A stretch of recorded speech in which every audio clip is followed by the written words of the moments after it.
Você já imaginou a pessoa ser declarada como pai de alguém, a decisão transita em julgado, e aí anos depois um exame de DNA prova que não existe qualquer vínculo biológico? E agora, o que será que prevalece? A segurança jurídica da coisa julgada ou a verdade real comprovada por uma técnica científica que é praticamente isenta de erro?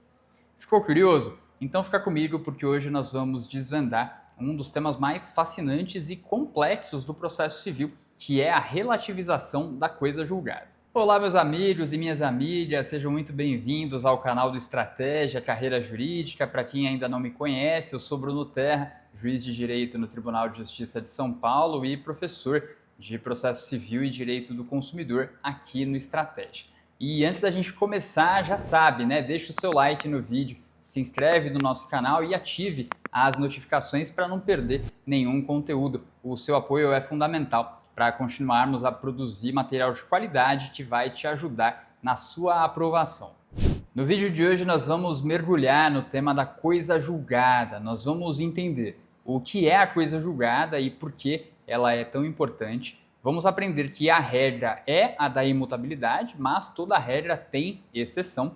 E aí nós iremos conhecer as 10 hipóteses em que a coisa julgada pode ser desconsiderada ou relativizada. Pessoal, a coisa julgada material é a qualidade que torna imutável e indiscutível a decisão de mérito não mais sujeita a recurso. Esse conceito é fornecido pelo próprio CPC, lá no artigo 502. E aí, uma vez transitada em julgado, a decisão passa a ter força de lei entre as partes do processo, como nós vemos no artigo 503 do CPC.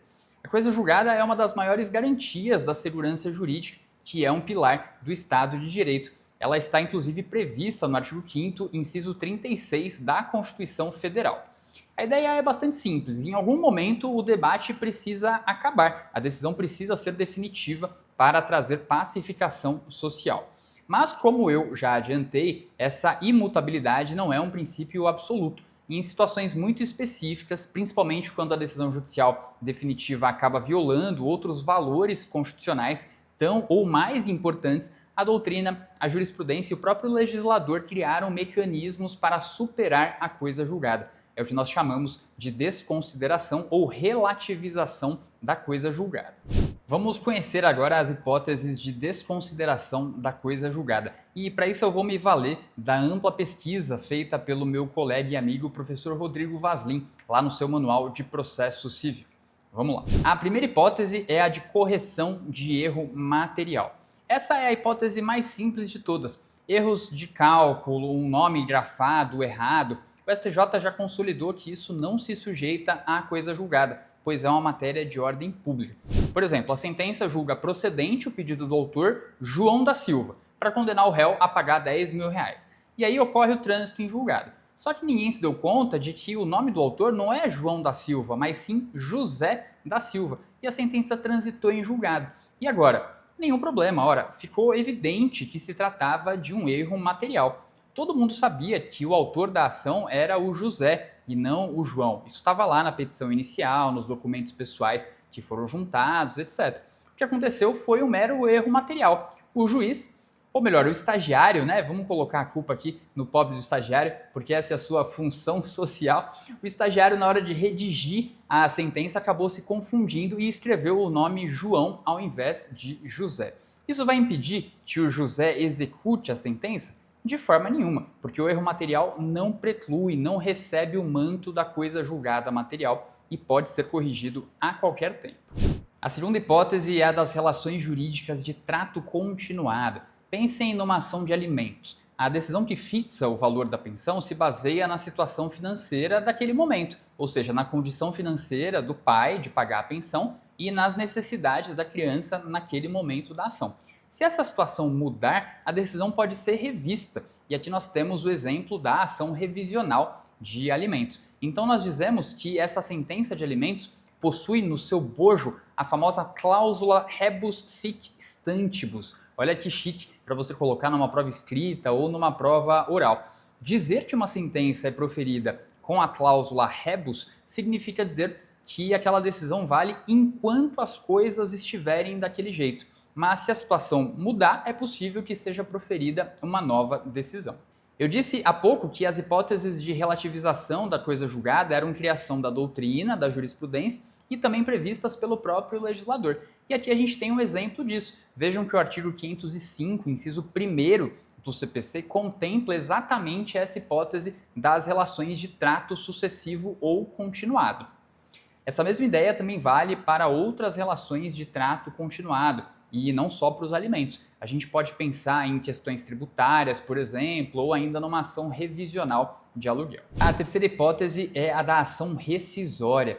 Essa é a ferramenta clássica para desconstituir uma decisão transitada em julgado. O artigo 966 do CPC traz um rol de vícios gravíssimos que permitem a rescisão, como a prova falsa, prevaricação do juiz ou violação manifesta de norma jurídica. E vejam que aqui nós temos mais um caso de desconsideração da coisa julgada com previsão expressa em lei. A quarta hipótese é a da querela nullitatis, e aqui o buraco é mais embaixo. Nós falamos de vícios transrescisórios tão graves que tornam a sentença juridicamente inexistente. O exemplo clássico é a falta ou nulidade da citação. Imagine você ser condenado num processo que você nem sabia que existia porque nunca foi citado. E diferente da ação rescisória, que é ajuizada e julgada no tribunal, a querela nullitatis é de competência do juízo de primeiro grau, aquele mesmo juízo que proferiu a sentença cuja nulidade se pretende declarar. Como quinta hipótese, nós temos a coisa julgada inconstitucional. Essa aqui é importantíssima para concursos. Os artigos 525 e 535 do CPC prevêem que, se uma decisão se basear em lei ou ato normativo declarado inconstitucional pelo Supremo, a obrigação se torna inexigível. E aqui nós temos uma decisão muito importante, bem recente, do Supremo Tribunal Federal, de abril de 2025, tratando sobre o prazo da ação rescisória nesses casos. Eu vou deixar aqui o link de um vídeo que o professor Felipe Duque gravou explicando em detalhes esse julgado para vocês conferirem. Basicamente, o Supremo decidiu fazer uma interpretação conforme a Constituição do parágrafo 15 do artigo 525 e declarou a inconstitucionalidade do parágrafo 14 desse mesmo dispositivo. E aí ficou decidido que, em cada caso, o Supremo vai poder definir os efeitos temporais dos seus precedentes vinculantes e a sua repercussão sobre a coisa julgada, estabelecendo a extensão da retroação para fins de ação rescisória ou mesmo o não cabimento da rescisória diante do grave risco de lesão à segurança jurídica. O Supremo também definiu que, caso o STF, numa futura decisão, deixe de se manifestar expressamente sobre essa extensão temporal dos efeitos da decisão, esse prazo será de no máximo 5 anos. Mas deem uma olhada lá no vídeo do Duque, que está tudo bem explicado em detalhes. Agora vamos entrar nas hipóteses mais polêmicas e que mais dialogam com os direitos indisponíveis e os direitos fundamentais. A sexta hipótese é a da relativização da coisa julgada injusta e inconstitucional. Essa é uma criação da doutrina e da jurisprudência sem previsão legal expressa. A ideia é que, em casos de extrema injustiça, com ofensa direta a princípios constitucionais fundamentais, a coisa julgada deve ceder. O caso mais emblemático é o da investigação de paternidade. O teste, que é padrão ouro para a definição da filiação biológica, é o exame de DNA, que tem uma precisão de praticamente 100% de acerto. O problema é que esse exame só chegou no Brasil ali no final dos anos 80, começo dos anos 90. Mas e os casos que foram decididos e transitaram em julgado antes disso, antes da chegada ou da disponibilidade do DNA? O que acontece, né?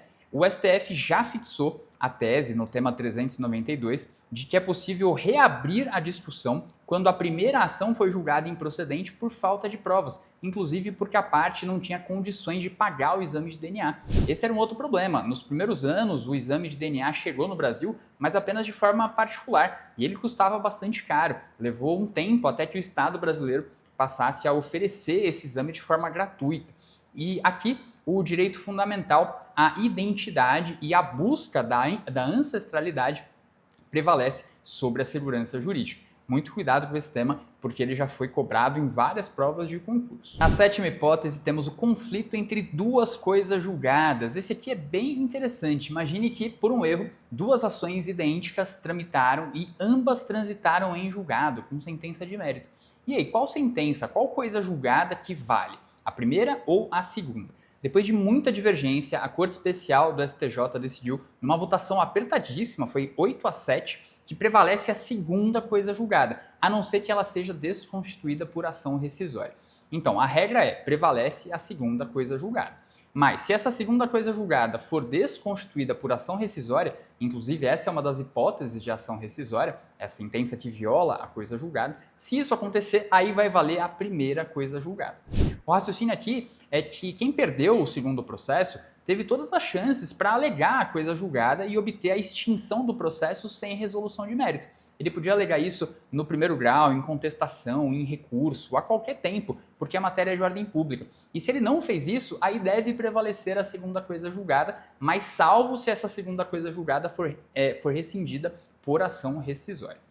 Uma segunda exceção da doutrina e do STJ é que deve prevalecer a primeira coisa julgada caso a sentença já tenha sido executada ou tenha se iniciado a sua execução. Aí aqui se protege aquele título que já está sendo executado ou já foi executado para impedir ter que desfazer os efeitos materiais daquela primeira coisa julgada. Nossa oitava hipótese é a ação civil pública para discutir domínio em desapropriação.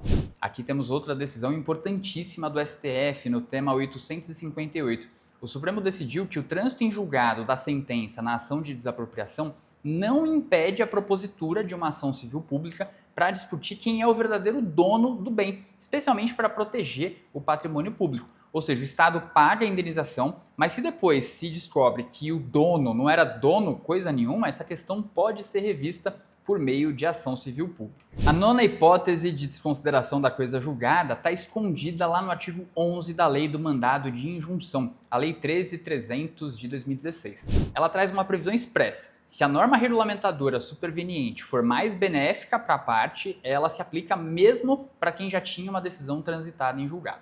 Por exemplo, havia um direito previsto na Constituição que exigia regulamentação, mas essa regulamentação não foi editada.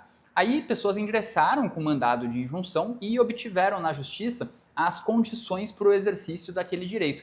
E isso transitou em julgado.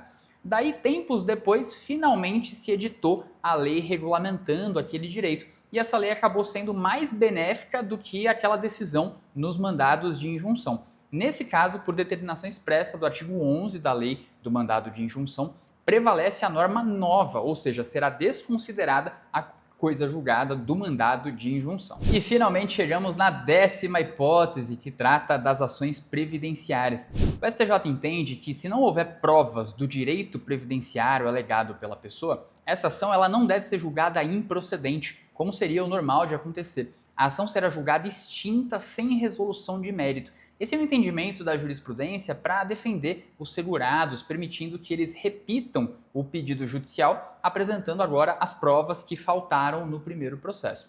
Mas vamos imaginar que o juiz ignorou esse entendimento e julgou improcedente o pedido previdenciário por falta de provas. E essa sentença fez coisa julgada. Será que isso impede a propositura de uma nova ação? A rigor, impediria, mas o STJ, considerando aquele entendimento de que, na verdade, a primeira ação deveria ter sido extinta sem mérito, ao invés de julgada improcedente, o STJ entende que, nesse caso, será possível sim o ajuizamento de uma nova ação. Ou seja, estamos diante de mais um caso de relativização da coisa julgada. Ufa, viram como o tema é denso e cheio de detalhes? Meus amigos, o que podemos concluir é que a coisa julgada é sim um pilar da segurança jurídica, mas ela não é um ídolo assim intocável. O direito é dinâmico e busca, acima de tudo, a justiça. E em situações excepcionais, principalmente quando estão em jogo direitos fundamentais como a identidade, a dignidade, patrimônio público e proteção dos vulneráveis, o próprio sistema cria válvulas de escape para corrigir injustiças extremas. Compreender essas nuances é o que diferencia o candidato comum do candidato que vai conquistar a tão sonhada aprovação no concurso. E aí, gostou do vídeo? Ele te ajudou a esclarecer esse tema? Me conta aqui nos comentários o que você achou e se ficou alguma dúvida a esse respeito. Aproveita para compartilhar esse vídeo com seus amigos de estudo e não esquece de conferir os nossos cursos completos para carreiras jurídicas aqui no Estratégia. O link vai ficar na descrição. Forte abraço e até a próxima!